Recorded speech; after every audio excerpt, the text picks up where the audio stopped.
ايه اللي يخلي واحدة غنية تتحول لراهب وتعيش في الصحراء؟ في يوم 17 توت اتنيحت القديسة سيودورا. ايه ازيكم؟ سيودورا كانت بنت غنية في اسكندرية ومتجوزة راجل تقي، حياتهم كلها فرح وسلام. لكن الشيطان حاربها بأفكار، ومع الوقت وقعت في الخطية وكسرت قلبها.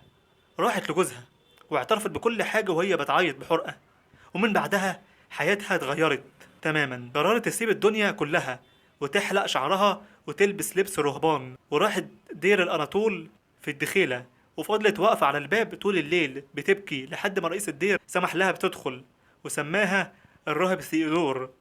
عاشت حياة النسك وطاعة وخدمة في الدير.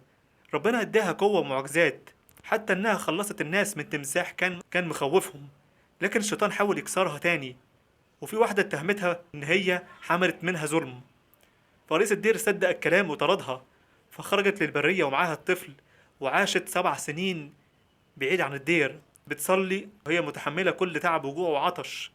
وبعد سنين كتير رئيس الدير سمح ليها ترجع وفرض عليها قانون صعب تعيش لوحدها. وفي الآخر أيامها شاف رئيس الدير حلم إن السماء مفتوحة وعروس جميلة واقفة، وقالوا له دي الراهب سيدور. فرح لها وسمعها بتودع الطفل وبتوصيه يعيش حياة مقدسة. وبعدها أسلمت الروح، ولما جم يدفنوها اكتشفوا إنها ست. والخبر انتشر في الإسكندرية وجم ناس كتير ياخدوا بركتها.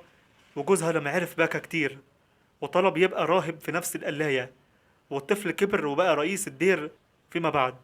وفي نهاية القصة القديسة سؤدور علمتنا إن مهما كان حجم الخطية باب التوبة مفتوح، وربنا يقدر يحول أي سقوط لقداسة.